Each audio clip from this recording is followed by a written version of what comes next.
도대체 정체 대체 뭘 싫은 건데? 오늘도 사라지면 이나 데리고 나갈 거야. 그건 귀주 씨가 저한테 선물한. 어쩐 적 없고 우리 집에 들어오라고 한 적도 없어요. 왜 이런 거짓말을 하는 거지? Kali ini Minet akan membahas drama Korea yang berjudul The Atypical Family. Tanpa berlama lagi, episode 3, mari kita review. Giju tak percaya kekuatannya kini telah kembali, terlebih bisa menyentuh seseorang di masa lalu. Giju mencoba untuk kembali ke masa lalu dengan memikirkan istrinya, namun tak berhasil. Sungguh aneh karena ia hanya berhasil saat di masa lalu ada Do Dahi saja. Siapa sebenarnya wanita itu? Giju langsung menanyakan pada Do Dahi sambil marah-marah. Tapi tentu Do Dahi tak mengerti ucapan Giju. Giju bahkan menuduh Do Dahi memiliki kekuatan dan menanamkan sesuatu di otaknya. Nyonya Bok yang ada di sana pun akhirnya menjelaskan pada Giju jika itu adalah cinta. Ibu sungguh yakin ada alasan kenapa di mimpinya Do Dahi memakai cincin keluarga Bok. Pasti Do Dahi adalah kunci agar kekuatan mereka kembali lagi. Jadi Nyonya Bok sudah meminta Do Dahi untuk tinggal bersama dengan keluarga Bok. Setelahnya Nyonya Bok sudah mengatur pertemuan dengan Do Dahi, tapi Giju hanya memperhatikan dari jauh saja. Giju masih bingung dengan situasi yang terjadi. Giju memikirkan masa lalu. Sebenarnya ia ingin merubah masa lalu. Dulu ia adalah seorang petugas pemadam kebakaran, dan hari itu adalah saat Ina lahir. Jadi seniornya menggantikan shift kerja Giju. Namun tak disangka momen bahagia bagi dirinya ternyata musibah bagi orang lain. Terjadi kebakaran hebat di sebuah sekolah, dan sang senior tadi pun gugur dalam tugas. Giju merasa sangat bersalah. Ia mulai kembali ke masa lalu. Biasanya tampak abu-abu, tapi Giju melihat sebuah pintu berwarna, dan ia pun bisa menyentuhnya. Giju bergegas ke tempat kebakaran terjadi. Suasana sungguh kacau di sana. Korban bergelimpangan, semua petugas sibuk. Dan ia melihat seniornya tertimpa reruntuhan bangunan itu.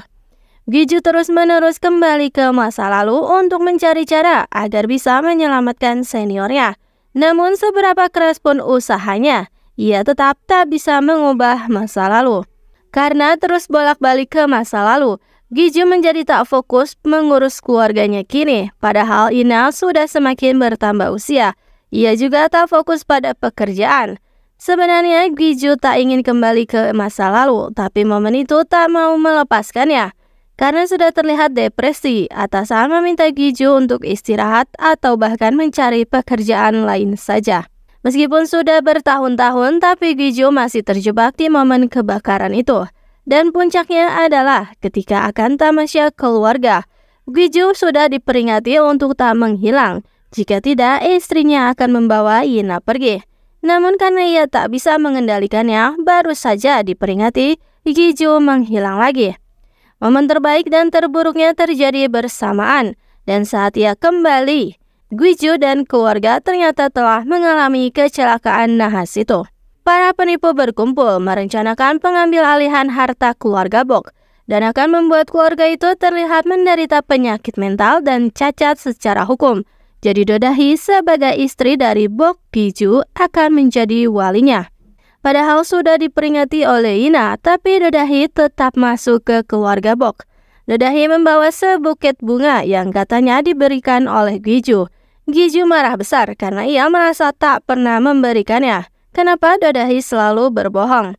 Do Dahi dengan yakin jika Giju memberikan padanya ketika di air mancur, bahkan memeluk dengan erat. Giju sungguh kebingungan. Bok Dong-hee dulu adalah seorang supermodel yang jika berjalan di atas panggung terlihat seolah seperti sedang melayang dan selalu percaya diri. Semua orang takjub padanya. Dong-hee pun begitu senang, saking senangnya ia pun terbang. Ia pun tersadar jika itu adalah mimpinya. Bangun dari mimpi, ia malah mendapat kenyataan jika apartemennya telah dijual oleh ibu. Di sekolah, Ina seperti tak terlihat. Itu menguntungkan baginya, karena bisa diam-diam memperhatikan murid laki-laki yang disukai. Namun ketika ada murid perempuan yang ingin mendekati Ina, dan ingin mencoba kacamata yang super tebalnya itu, Ina malah menjerit terkaget. Tak ingin siapapun menyentuh kacamatanya. Bok Dong-hee meminta penjelasan pada ibu. Ternyata keluarga Bok memang sedang kesulitan ekonomi. Do-dahi diam-diam merekam percakapan keduanya dan segera melaporkan pada keluarga penipunya. Seisi rumah sungguh hambar. Mereka bahkan tak makan malam keluarga. Jadi Do-dahi berinisiatif mendekati Bok Kina dengan merapikan alisnya. Tak disangka Gi-ju memperhatikan sambil tersenyum tipis melihat kejadian itu. Do-dahi pun yakin jika Ina adalah kunci dari gedung 50 miliar won. Dan ternyata Bok Kina bisa membaca pikirannya. Terkuak Ina bisa membaca pikiran orang dengan menatap matanya. Bok Dong-hee memergoki kekasihnya sedang bermesraan dengan Grace. Namun bukannya melabrak, tapi Bok Dong-hee pergi begitu saja. Setelahnya, Dong-hee mengemas barang-barang dan akan kembali ke rumah. Dan kekasihnya pun mengajak untuk putus. Di sekolah lagi-lagi entah mengapa seorang murid perempuan mengganggu kesendirian Ina hingga kacamatanya terlempar. Ina sungguh memiliki penglihatan yang buruk tanpa kacamatanya.